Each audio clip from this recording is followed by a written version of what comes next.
All right. Hello, everyone. Welcome to Get 10 Spooked, the brilliant resurgence of the Goosebumps Book Club podcast. Today we have our good friend Christian. Spaghetti monster. And Flynn. Boo. And your ghost of a host, me, Aiden. So today, we're going to be talking about the third and the fourth book of the Goosebumps series, Monster Blood, and then Say Cheese and Die. We should have read the second and the fourth book. I miss Dr. Plant Dad quite a bit. Yeah, Plant Dad. He was a really good guy. You know? I think about him quite a lot. Exactly, me too. I never stopped thinking about him. Anyway, do you still write to him? I write to him every day. He never responds. I visit him, He never I visit him responds. every day in my dreams. All right. So we need to talk about. We're going to talk about Monster Blood first. We'll give a brief overview. So, Monster. Can I do the overview? It's like 3 words long, 5 words long. You can give your overview first. So I'll let you do your overview. From the person who didn't read the book. Yeah. Go ahead. It's an easy. Go ahead Okay, and do your overview. Okay. From what I got, I read like the first 2 or 3 pages. It's about a very old lesbian, a kid, and a dog. Yeah. That's the basic gist of it. Yeah, and there's some monster blood, and that's probably like a euphemism for her period or something. I don't know. I don't think that's it, I but also don't think the 80-year-old. we'll talk about symbolism later. Let me give the more in depth summary of this Okay. book. So, Monster Blood is about a kid, Evan. His parents are going to Atlanta for some reason, and they're not taking Evan with them, and he's pissed off about it. Instead, they're leaving him with his great aunt named Catherine. And Catherine is deaf, and she doesn't know sign language. She can't read lips, so she's pretty much useless because she just cannot communicate with anyone unless they write. So anyway, he goes to live with his aunt until his parents are done doing whatever they're doing in Atlanta. And so he meets this girl named Andy, which is... I appreciate R.L. Stein's breaking the gender norms. Andy's generally not a traditional girl name, but R.L. Stein doesn't give a fuck. He really doesn't. He writes really strange books. He wrote the pun book, right? Yeah. We'll get to that later. That guy. We'll get to that later. So he meets this girl, Andy, and they become best friends immediately. Oh, his dog, I think his dog's name is Trigger. Yeah. He has this dog. And so at one point they go into this toy store to get some toys, and they find this stuff called Monster Blood. And they buy it, and then this Monster Blood, it starts causing all sorts of problems because it does not stop expanding. It just grows, and it grows, and it grows, and it never stops. And when you put your hand in it, it starts sucking you in. You can drown in the Monster Blood. It's a terrible, terrible thing. So, what ends up happening, Trigger the dog eats some of the Monster Blood, and he starts growing to enormous sizes. Then this Monster Blood becomes like a sentient blob of green goop, and it starts trying to kill Evan and his friends. And so he runs into the house, and Catherine's like, "Oh shit! It wasn't me. I'm not a witch. It's my cat." And then the cat transforms into a person, and she's like, "Haha! Fuck you! I did this. The Monster Blood wasn't actually cursed. I cursed it." And then the Monster Blood swallows the cat lady, and they live happily ever after. The end. That should be like a warning for all the lonely ladies out there. Don't be a cat lady, or else you get... Don't have a killed by cat, your they'll curse you. Yeah. So, Cautionary tale, guys. Before. So- Oh, go ahead. so what ends up happening? It's revealed that let me find it. I have it in my notes. Or no, I don't. I don't think I do. So apparently, what happened is Catherine is deaf, and because her cat, Sarah Beth, which it's like the most witch-like name in the world. It's amazing. Sarah Beth cursed her, put a spell on her to make her deaf, and then the spell also prevented her from learning sign language and learning how to read lips. That's why she didn't do any of those things. So that's revealed at the very end. It's a very, very good plot device, I think.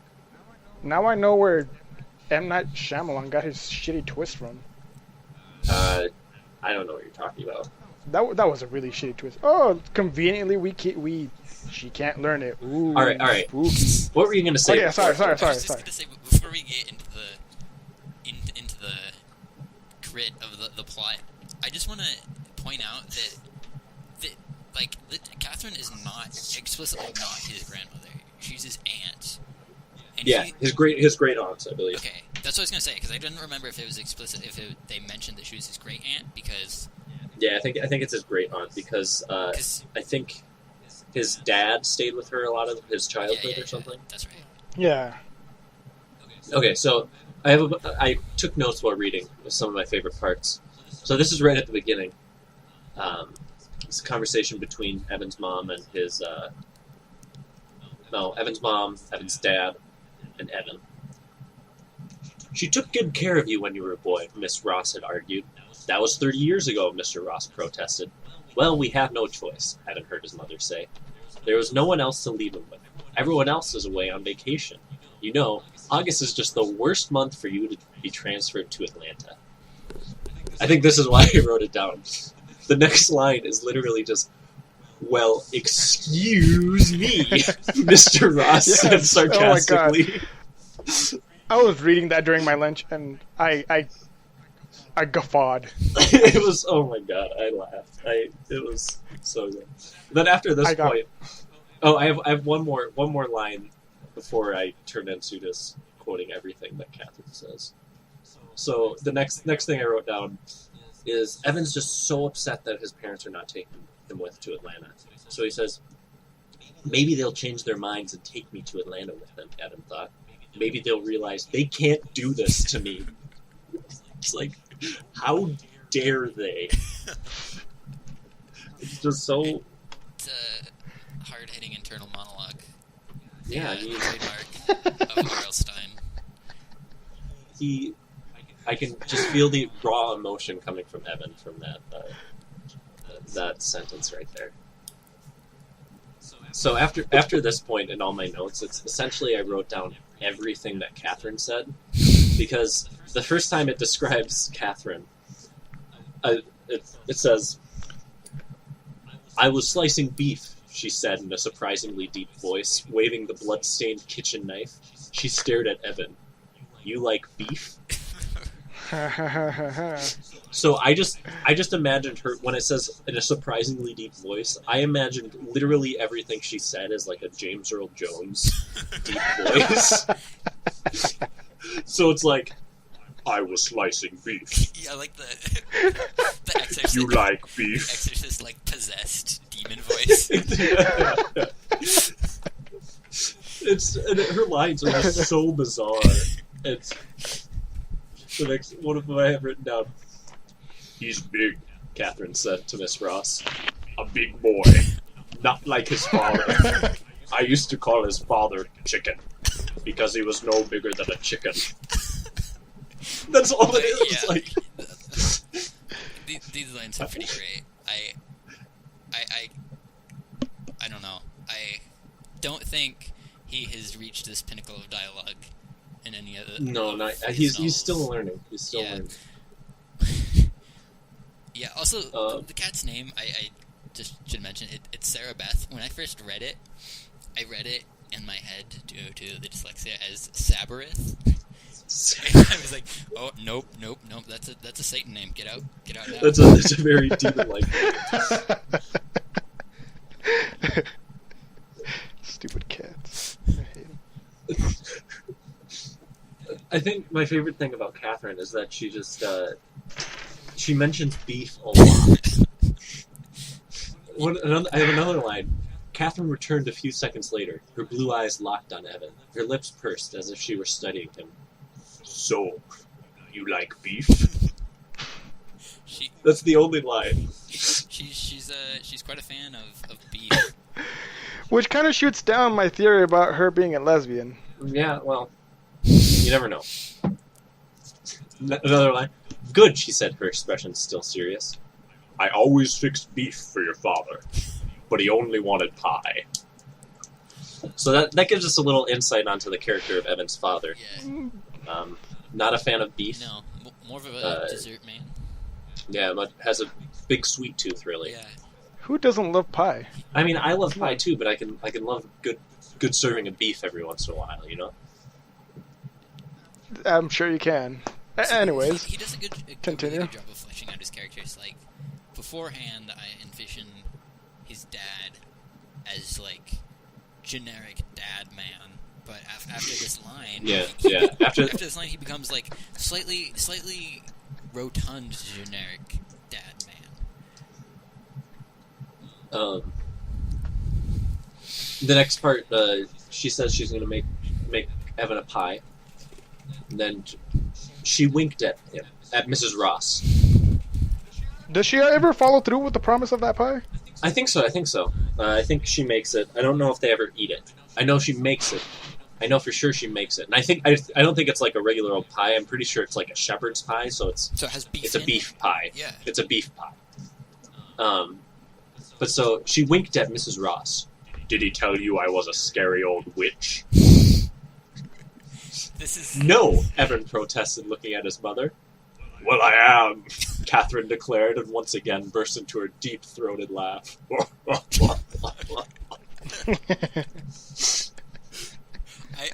I kind of imagine that kind of laugh sort of more in line with the laugh from the Heavy from Team Fortress. just like... Yeah, I could definitely see that. So then, there's a good bit of foreshadowing right here. So Catherine's talking to Evan. She says, "Did Sarah Beth scare you?" Catherine asked Evan. I'm forgetting to go out of my voice. And still smiling. That cat has a strange sense of humor. She's evil, pure evil. So she's kind of just telling us, but we're not supposed to think, oh, she's just some crazy old witch lady. This cat's not actually evil, right? Yeah.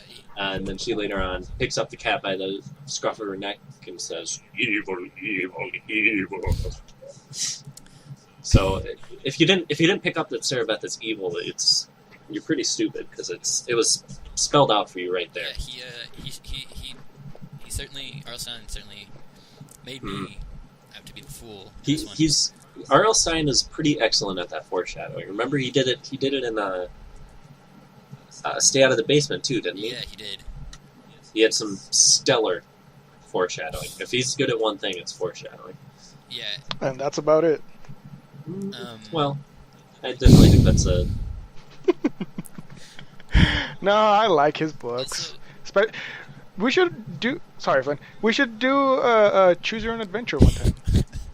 And just like compare and contrast. We should each do a different path. We choose our adventures like right before we record, and then compare our adventures. Yeah. Yeah. Like, which way did you go? It'd be like discussing a video game, except written by R.L. That should totally be a thing. R.L. Stein read a game. Remember, we talked about this last time. R.L. Stein game, Goosebumps game by Telltale. That would be incredible. Wow. Do it. And why did I not think that would be really good? And there's so much material to work with. I know. They could do something like Fables. Yeah, seriously. Anyway, so we haven't really talked about the character of Andy. Yeah. One point I want to bring up is if you've seen the episode of the show with Andy in it, Andy is like the embodiment of every 90s child in her fashion sense. I'm gonna look this up. She's got the overalls, the like jean overalls, and then like the rainbow shirt. Oh man. I hope there's a picture of this. Oh yeah. This is good. For the listeners, just Google it or just imagine. This is just imagine if you just watch an episode of the Fresh Prince of Bel-Air. Yeah, pretty much. Yeah, think of the 90s as an individual human being, and you will have this character. Yeah, that definitely is how I would describe it. So he's first talking to Andy, and this line, he felt glad that he made her laugh. She was cheering him up, he realized. A lot of girls back home didn't appreciate his sense of humor. They thought he was silly. So we get a little more character development for Evan here. We find out that he's a silly boy who girls don't like. Not a huge hit with the ladies. Yeah, he's not. He really hit it off with Andy, though. Yeah. It was probably his appreciation for overalls. Yeah. She, I feel like she can, as a love interest, can balance out his silliness quite well. Yeah, I definitely think so. Oh, so I just read this new quote this other quote that I wrote down. Catherine read the question while adjusting her black ponytail. Her face was white as cake flour in the morning sunlight, filtering through the kitchen window. Pie? What pie? She replied coldly.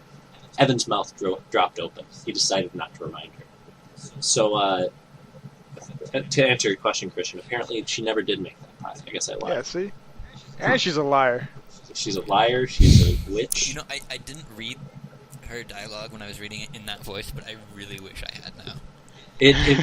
I couldn't stop laughing reading that voice because it was just so funny. Yeah, so she's a character. She is a character in that book. Yes. That's why I like puzzles. Your mind can get flabby when you get to be my age, 112. She slapped the table gleefully at her own wit. That was wit? It's wit for a 112-year-old.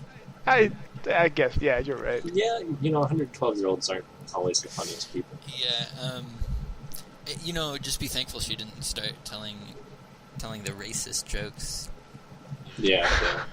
She was raised in a different time. It's hard to break free from that. Back in my day, the coloreds used to take a different door for beef.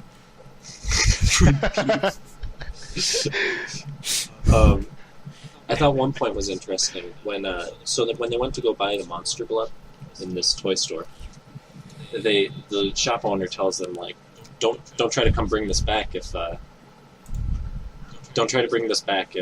it doesn't work.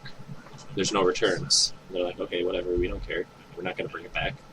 So then after like 24 hours, a day passes, and they figure out that this stuff is growing nonstop, and they can't control it. Like, they have buckets and bathtubs full of it. They're trying to carry it to this toy store. They get to the toy store, and on the door, there's a sign that says, closed forever. Like, that's all it says. So, it's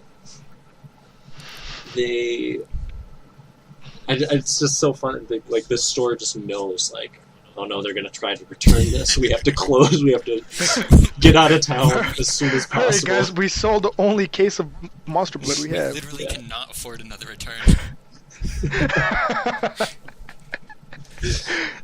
Or maybe someone else did return something. They're like, alright, that's it. We're out of business now. Or they got a little friendly visit from the Better Business Bureau.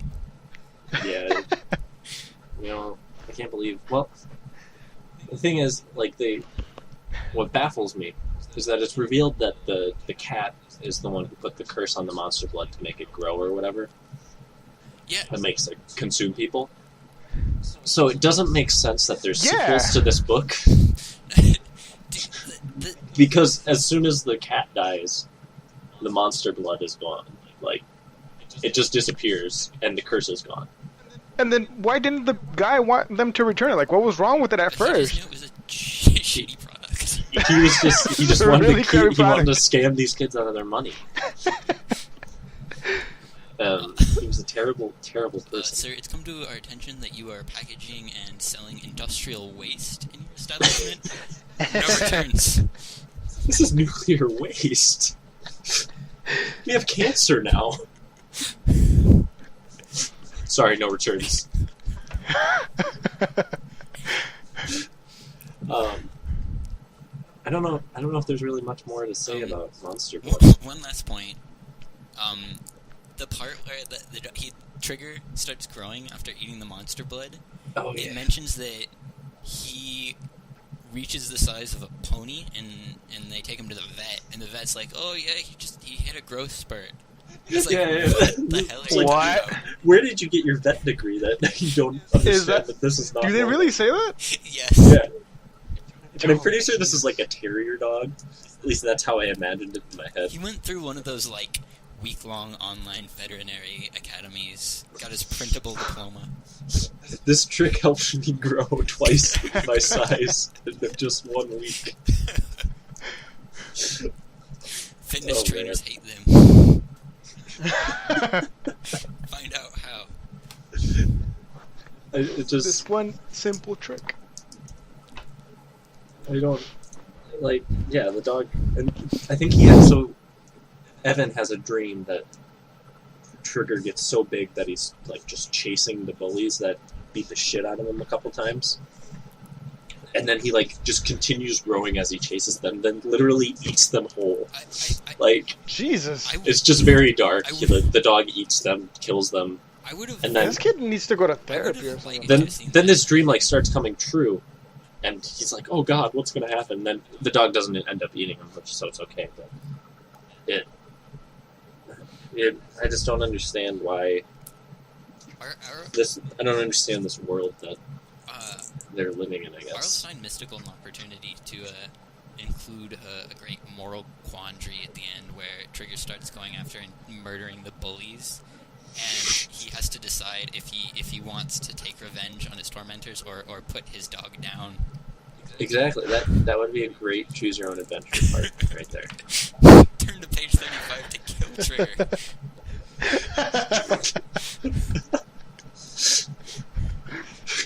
Turn to page Poor Trigger 100 alone. to ride Trigger into battle. The blood will be on your hands. All right, I think that's enough for Monster Blood. Yeah. Do you remember the sequel, like the TV show had a part 2? There were 2 sequels. Yeah. There was Monster Blood 2 and Monster Blood 3. I think Monster Really? Blood 2 had his like school's class's pet hamster eat some Monster Blood that just got humongous and started like wrecking shit. Yeah, one of them was on an airplane. No. Oh, so shit. in the show, at the end of the first one, it does that whole, because you know how R.L. Stine loves those twists at the end where it's like, "Help! I'm your real father." Yeah. So, what happens in the show is that Evan's on a plane trying to go, probably to Atlanta or something, and he's telling these people that he just met about this ridiculous story, and then it flashes to Trigger, who is in like a dog cage in the cargo hold, and then Monster Blood starts seeping out of his suitcase. Yeah.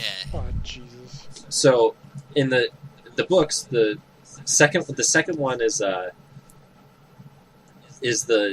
class's pet hamster eats some and starts growing giant. And then I think the third one is that Evan himself accidentally eats some, and he becomes giant. Yeah. How don't- old is this kid? 12. Like 12. No, he's still dumb. Yeah, I don't really know. I don't remember how they dealt with that, but Wasn't there a full episode of the show, though, that was on the plane? It was like him and the passengers like trying to fight the monster blood. It was like Snakes on a Plane, but with monster blood. there might have I been. want to say I saw that. I want there to be a matchup between Snakes on a Plane and Monster Blood, just so it's like a giant snake on that plane. I've had it with this monkey fighting monster blood on this Monday Oh, to there's a Friday Monster Blood play. 4. I didn't know there was a Monster Blood 4. What in the world? Is it out in space? Because I'm all reading the horror plot shows right need now. to go to space. That's the logical next step for all horror Yeah. movie franchises. Monster Blood in space. Well, Aiden's looking that up. Kermit's mother also puts hot sauce on everything she cooks, including spaghetti that is so hot that Evan's lips swell up like twin salamis. Jesus, that is not how you do. That's the name of my new band. Twin salamis. Twin salami. Gets beat up. It's like the Twin Cities. Oh, okay. So this kid Kermit gets a new can of Monster Blood. It's blue instead of green, and this Monster Blood has morphed into a small blue creature with black eyes and a big lipped mouth with sharp teeth. Dude, that's like... So it's like Flubber / Gremlins. Yeah. I don't think that's pretty much all it is. Oh, wait. I'd be willing to eat it. Oh, the creatures like suck water out of everything they can get. Okay, that makes sense. Oh, and then a scientist in a spacesuit comes and takes the Monster Blood. That makes sense. I like how... So now it's like E.T. How the way of conveying that they're from space is to have a dude show up in a spacesuit to take them. I don't think he's actually in a space. I don't think he's like from space. I think he's just a scientist wearing a spacesuit. That's what I'm saying. Because Like, why not? instead of having like some officials come in like suit or tie, it's like, yeah, I'm from the space agency. This is, I have to wear this at all times. They dropped this off at the office. Why not wear it? It's uniform. It's required. Yeah. All right. Let's get off of Monster Blood for now. We'll go to our second part where we tell some hilarious jokes. So let's get into that. So, Christian, Why do you... Yes? what kind of raincoat does Frankenstein wear on a rainy day? What kind? A wet one. Oh. All right. Can we just kind of get through this as fast as we can? Because I don't want to deal with this shit right now. I got 10. So humor. this one's a conversation between two monsters. First monster, I'm starving. Second monster, dinner is in the oven. First monster again. Oh, good. Who are we having tonight? Oh. All right, come on, just shoot them off. Come on. These are horrible. Too funny knock. for me. Knock, knock. Knock, knock. Who's there? God damn it. Who's Bat. there? Bat or fat? Bat? Bat. Bat who? Man. Bat, you can't wait to read more of these jokes. Get it? Oh, Christian? these are so good. Do you get it? I wish I didn't, but yes, I do. This one's not too bad. It's not bad. Knock, knock. Who's there? Ivan. Ivan who? I've an awful headache ever since Godzilla stepped on me. Why are these things? He's getting into the intellectual humor here.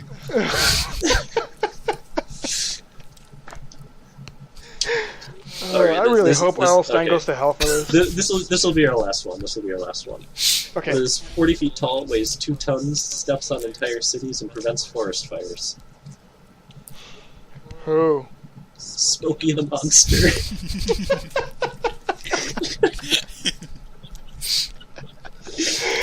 God damn it, no. Did you guys see that tweet that Arlstein put out where he was talking about this book? Yeah, I remember that. What did he say? I think I favored it. He was like, remember, before I started writing horror, I was writing comedy or something. Yeah, and it's like that is a very loose definition of those words. Oh Jesus! That's why he started writing these books, the horror books. He's like, I need to repent for my sins. Okay. So, we should get into the next book. Yep. So our next book is Say Cheese and Die. The premise of this one is some kids. What are their names? One of them's named Bird. Yeah, I've Bird. Greg, Bird, Michael, and Sherry. Sherry, yeah. And they find this camera while breaking and entering into this spooky man's house. The spooky man should be noted. His name is Spidey. Yeah, like Wait, Spidey. Spidey? Yeah. Like Spider-Man? Exactly. That's what I'm going to say. When I was reading it, I just imagined that Spider-Man was the villain the whole time. Like, when they're describing this creepy old man, I just imagined Spider-Man. They broke into Spider-Man's manor. Yeah, they broke into Spider-Man's house and stole his haunted camera. So this camera, when it takes a picture of the future, but it's only bad things in the future. So Greg takes a picture of his dad's car, and it returns a picture that's just a destroyed car, and his dad gets in a terrible accident. It's like in a coma in the hospital. That's a very pessimistic camera. Yeah. At one point, I think Bird takes a picture of Greg or something, and he's standing on stairs, but the picture shows him like breaking his ankle. That happens. There's one where Bird is playing baseball, the great American pastime, and they take a picture of him, and it shows him laying on the ground with like his neck broken. So then he pretends to do that, and it's like, oh, okay, haha, the picture came true. He didn't actually break his neck. And then he continues playing baseball, and then someone hits the ball, and it like hits him on the side of his head, and his neck like breaks his neck. It's a very dark story again. Yeah. The one thing that I remember the most, apart from the Spider-Man thing, is that there's one point where they take a picture of Sherry at her birthday party, and she doesn't show up in the picture, like she's gone, and then she disappears for like 5 days, like she's just gone. No one knows where she is, and then later on, she just reappears all of a sudden. She's like, yeah, I just woke up and I was here. Yeah. And all I could think of, I was like, all right, so she was off making meth in the desert. This is Breaking Bad. I have to say, that one struck me as darker than the kid getting his neck snapped, because to have a child disappear and reappear with no memory of what has occurred. Yeah. That is, I don't know. That didn't sit with me. Yeah, that's not right. This is like very much a get into my van situation here. I mean, I could really the only thing I could think of was Breaking Bad, and like she was just off making meth, and then she's feigning amnesia, so she has no idea what happened. Honestly, of all the scenarios that played in my head, that is the one that I hope happened for her sake. And like the thing is, like, after she reappears, her parents are like, oh, we're so glad you're back, and then don't like, you have to stay here, you have to go see a psychiatrist, like, what happened? They're just like, alright, you're back, Yeah, it's right. cool. Whatever. Like, nothing to worry about, it's fine. No police report filed. This shit happens all the time in our world. Yeah, I like to think that every Goosebumps story is canon in the same universe. In one universe, This is absolutely. just accepted as fact. Like, I wonder. this is what our lives are like. I want to ask R.L. Stein how if he thinks that each one's in the same universe. That'd be I think that'd be incredible. interesting. So it ends up being revealed that Spidey was an evil scientist. I'm pretty sure they used the actual term evil scientist. Like, he's like, oh yeah, I was an evil scientist. I made this camera, and I was going to profit off of it. But my partner in crime, who was also an evil scientist, I tried to steal it from him, but he was so evil that he put a curse on this. He put a curse on this camera that it only makes bad things happen. Evil. And he also made it impossible to break. So that's a very, very negative thing to have in the world. At least he never has to buy a GoPro. Yeah, that's true. There's that. And then, so Spidey ends up, in the end of the book, Sherry and Greg are going back to put this camera away where they found it. They break back into Spider-Man's house. And Spider-Man finds them, and he tells them this story about him being an evil scientist. And so they're like, oh no, we're just bringing this camera back. We don't want it anymore. It's cursed. And he's like, yeah, I know it's cursed. My partner did it. I've been living with this. Told you. I've been living with this my entire life. It destroyed my family. It took away everything I loved in life. Don't give a shit. Just take it back Just take it. And they're like, oh yeah, you can have it. We don't want it anymore. Yeah. And he's We're like, done now. okay, I'm gonna take it back, but you guys cannot leave my house ever again because you'll tell someone about it. It's like, I think no, we really won't tell anyone. We promise. I think It's like, I think we know where Sherry was those 5 days. oh god. Stuck listening to some evil scientist. Why did it go with mad? Christian, Isn't I it don't always know. mad scientist? Christian, you're being insensitive, okay? Oh, I'm sorry. Evil and mad are very two different things. Okay, Christian. Sorry. It's about ethics in video games. You're clearly ignorant on the correct scientist pronouns. And I'm sorry. Next I'm time, sorry. Try to keep that up. Maybe Anyway, you should put a trigger warning on this, Aiden. Yeah, I probably should. Don't do it. Just let us. So anyway, so he's like, yeah, you have to stay here. I'm not letting you leave. And they're like, shit, we have to get out of here. So they try to run, but they still have the camera, and then they're like wrestling over the camera, and then they accidentally take a picture of Spider-Man, and then Spider-Man just dies, like flat out dies right there after the picture was taken. And I think it's described as he died of fright. Yeah. And the picture shows him dying of fright. Yeah. It's very meta. He dies. So they they didn't sell the picture to the Daily Bugle? That's a waste. No. It really ruined Spider-Man's career as a photographer. Yeah, seriously. He kept trying to take pictures of himself and kept showing himself losing. There's one point where Sherry and Greg are like in the park at like midnight for whatever reason, and they're just walking around with the camera. Or I don't know if they have a camera. I don't think they have the camera.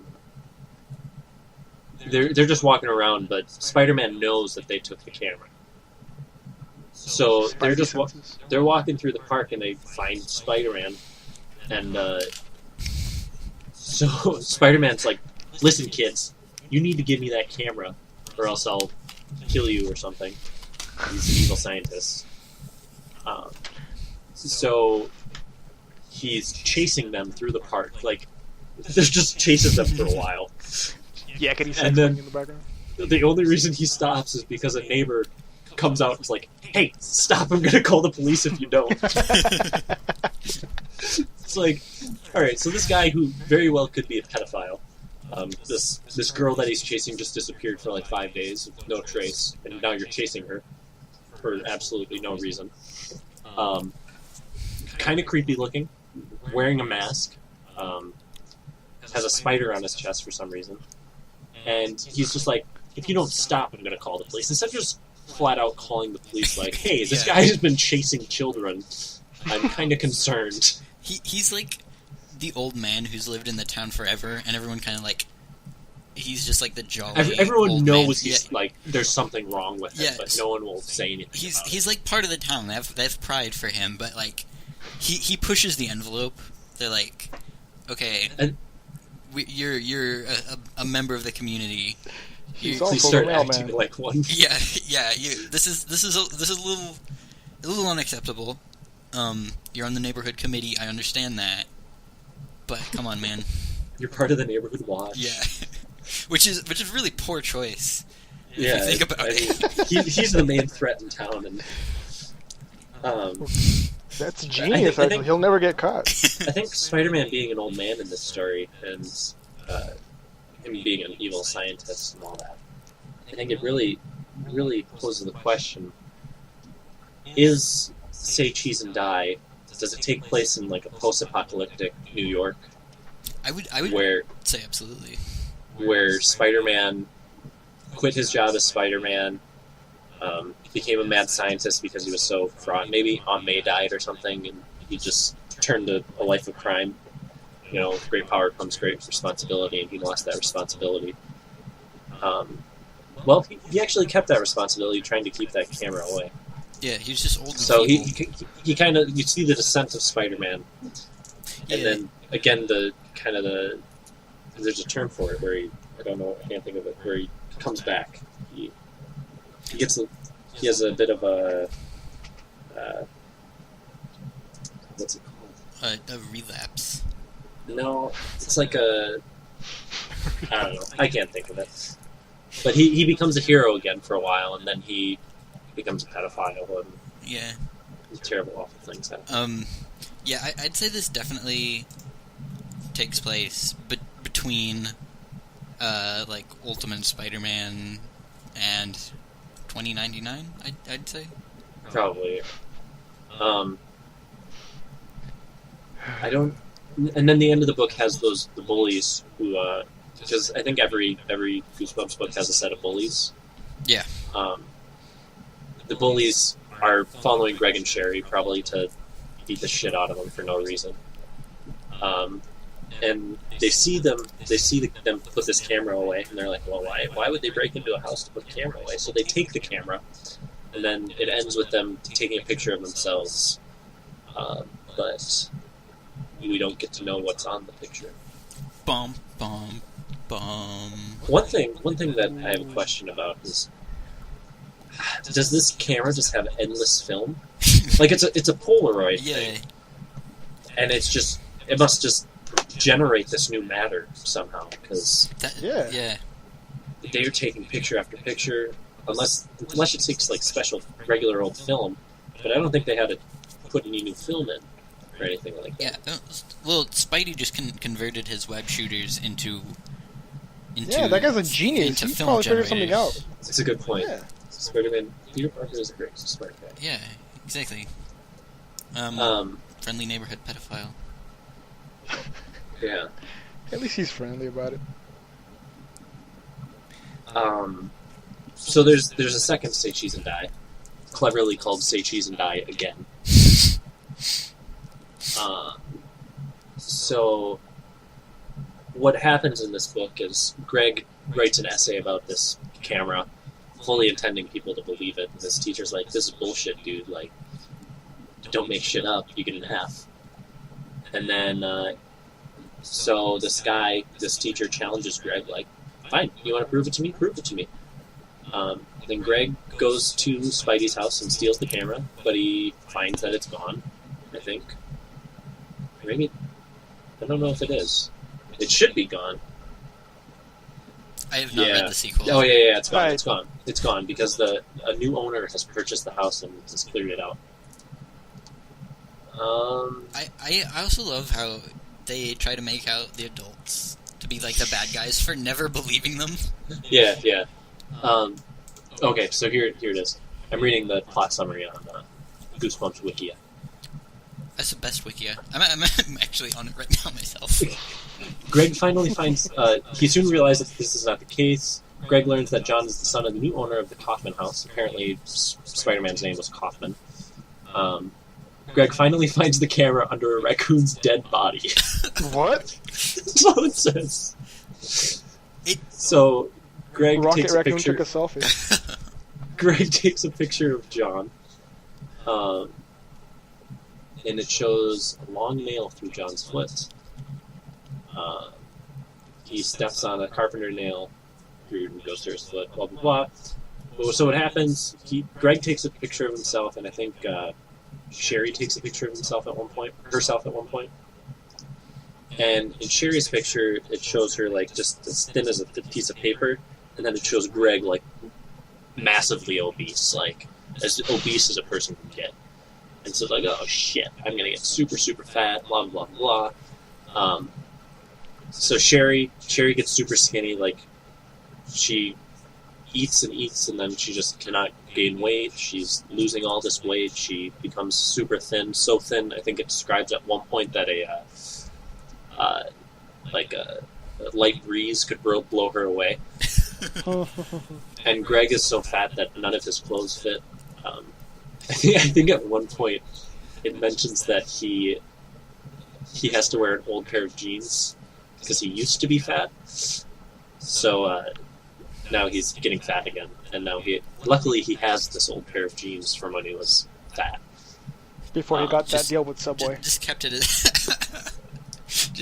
a keepsake, like yeah, the good old days. So he could do that picture where like he held it up to himself. Yeah. But now he just has the picture, and it's him even fatter holding up the jeans. Yeah. holding up the picture of him holding the pants. Yeah. So they keep losing weight and gaining weight. I think the way they end up solving this problem is that they take the pictures and they go to Greg's brother, who conveniently works at like a photo developer place. Like, I can't even think of a photo developer at this point in this day and age. But they go to his job, and he's like, "Hey, listen, brother, can you make a negative of this?" Which makes absolutely no sense. Like, they take this Polaroid and like, Yeah. "Can you just reverse this for me?" So Reverse the polarity. yeah. So I guess Science. some pretty advanced photo techniques there. Well, it's the future. Don't forget this. That, Oh, that's right, what yeah, we're forgetting. absolutely. They probably had Photoshop. Yeah. They just didn't mention it. They Yeah, just didn't right. mention it. Also, I've been saying for years how more fantasy epics need to have their climaxes in a photo developer's office. I absolutely agree. Stop. So they get these negatives from their brother, and somehow that manages to reverse what has been happening to them. It doesn't really make sense because the camera, I thought the camera was the thing that was doing these terrible, awful things to them, and these negatives have nothing to do with the camera.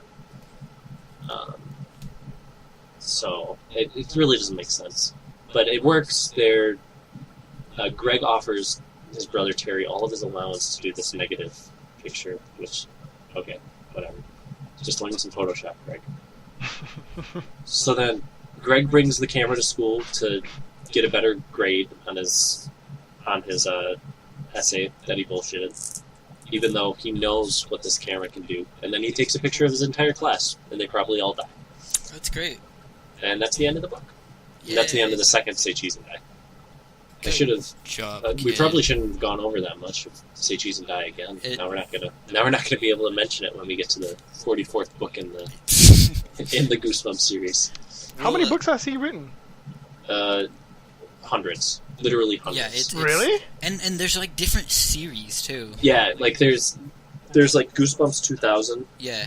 That's which dumb. I haven't read any of those because I don't think they're nearly as good as just the originals. There's also Fear Street, Yeah. which are more. I think those all take place in the same universe on the same street. Yeah, I remember that. I've never read those, but That- I think they're That's- all right. Maybe. What, didn't he get another show produced aside from, what's it called, Goosebumps? Like from one of his book series, or was it just him not based on his books, but it was him like hosting it or something? What are you talking about? Like, That sounds vaguely familiar. Yeah, because I'm I not remember that he had like a show, didn't he? Two shows. One, the Goosebumps one. I know that one for sure. But there was I think he had another one. Oh, if only there was some way to look that up. Right. I can't wait till we live in the future when we could just look anything up on some sort should of we live device. in post-apocalyptic New York? Yeah. We're gonna need a camera. Oh, are you talking about the Haunting Hour? That's the one. Yeah, that one. Okay, yeah. Yeah, just I don't think I've ever watched it. fact of Guys. the day or whatever. Unless you learn something, guys. But, R.L. Stein. I just looked him up. He wrote a short story via tweets. Did he actually? Yeah. Do you want me to read it? That's pretty cool. Yeah, absolutely, do it. absolutely. Okay. See, I'm going to starting with the first one. I'm going to try to write a story live on Twitter now. The story is called "What's in My Sandwich." People call me a loser, but that's going to change. I was in a little diner downtown and I ordered an egg salad sandwich. I was about to bite down on it when I noticed something moving in the egg salad. Was I imagining it? No. I saw a hairy, three-fingered claw push a clump of egg out of the way. I saw two round black eyes, a fur-covered face.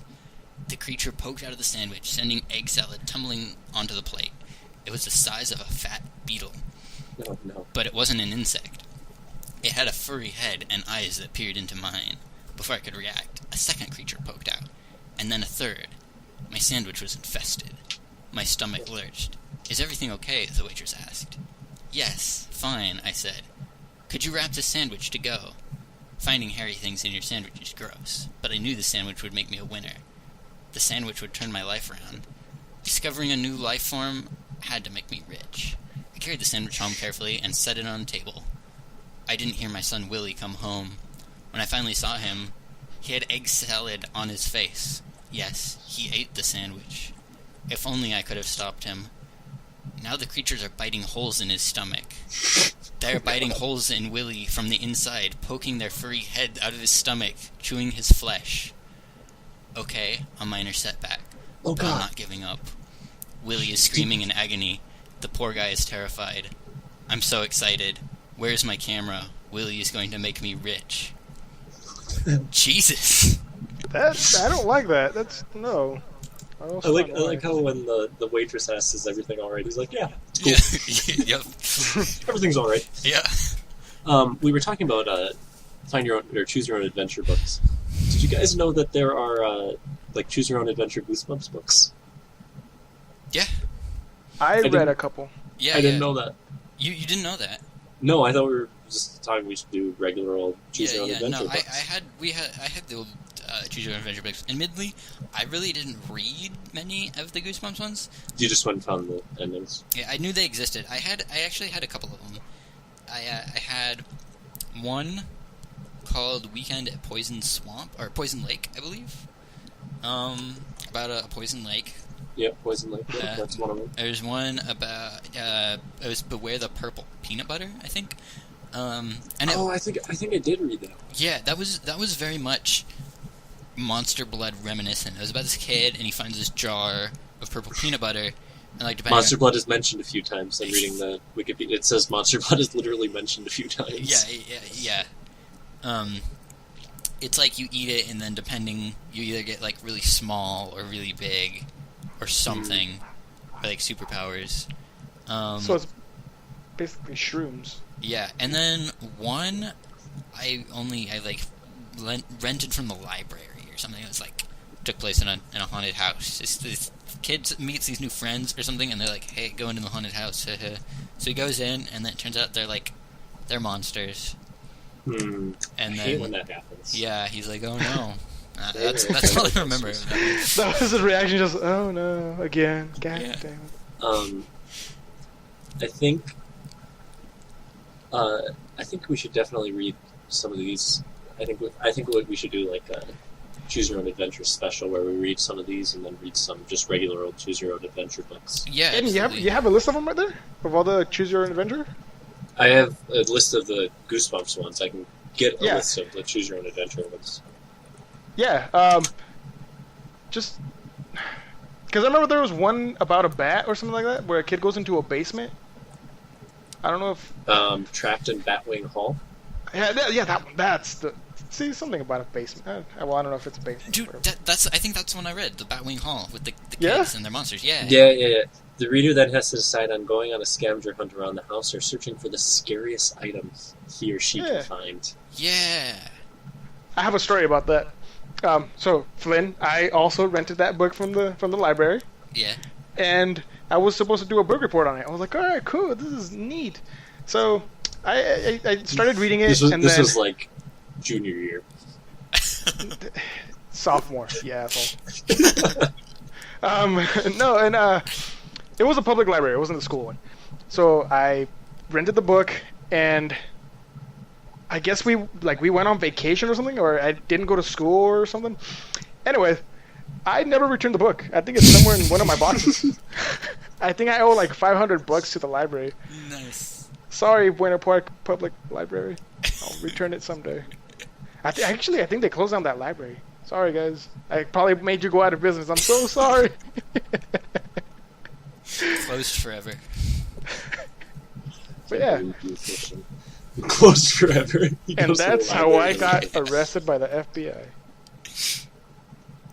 Alright, I think that's all we have to talk about these two Yeah. very special books. I could talk about a whole other stuff that isn't Oh, regarding the books. one thing I meant to mention but totally forgot. The Say Cheese and Die. That's based very closely on an old Twilight Zone episode. Yeah, yeah. Do you remember that one? And I remember that had a pretty great ending. Spoilers.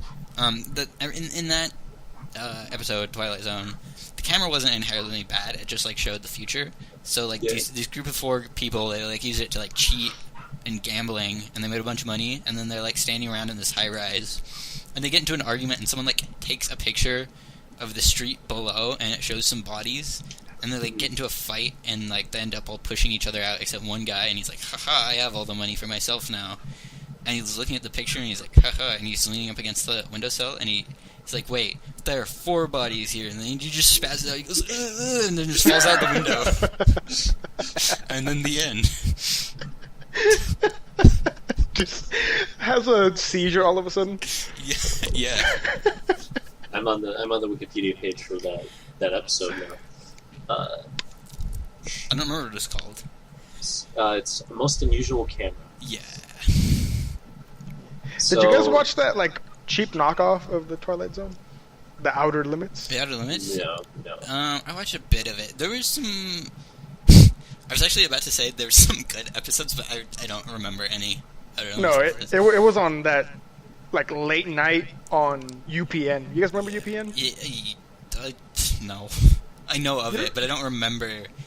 I have no memory of it being on. They they showed shows that are no longer on the air. Yeah, I do know that. I'm gonna read this plot summary. Yeah, please. So 2 thieves, husband and wife, Chester and Paula Diedrich, have just robbed a curio shop, and they got this camera in this robbery. Through accident, they discover that it takes pictures about 5 minutes from the future. So Paula's jail escapee brother Woodward shows up.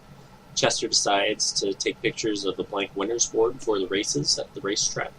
They win about $10,000 on the first race. They keep winning, get a lot of money. So then they're back in the hotel. Paula and Chester and Woodward talk about using the use of the last 2 pictures. They can't agree. While they're fighting over the camera, a picture of Paula is taken, screaming and recoiling in horror. In another struggle, Chester and Woodward begin to fight, and they fall out of an open window to their deaths. Paula screams, but recovers when she realizes that all the money is hers now. So she takes a picture of Woodward and Chester's bodies in the courtyard below the window and starts taking their money. Then she takes before she can leave, Pierre, who is the French waiter who's been waiting on them, returns and robs them, telling them that he knows about their crimes, turn her into the police if she calls for help. He notes that her last picture shows more than 2 bodies in the courtyard. So then she runs to look out the window, trips over a wire, and just falls out the window. And then Pierre counts the corpses in the picture, and he's like, yes, there's more than 2 bodies down there. Just like the picture shows. 1, 2, 3, 4. Yeah. And then he's like, oh shit, and then he falls out. Yeah. It's like, what was up with that? He just like... I remember in the show too when he counts 3 and he's all like smiling and happy. He's like, and then he goes 4 bodies, and then he just spazzes out. He like he kind of like just makes a guttural scream and just slumps out the window. His mind exploded because he finally realized that there was more than three numbers that exist. He's like, what? What is this? Oh! And he just falls to his death. Oh, Pierre. Should have stayed in school, Pierre. All right, I think we can end this discussion.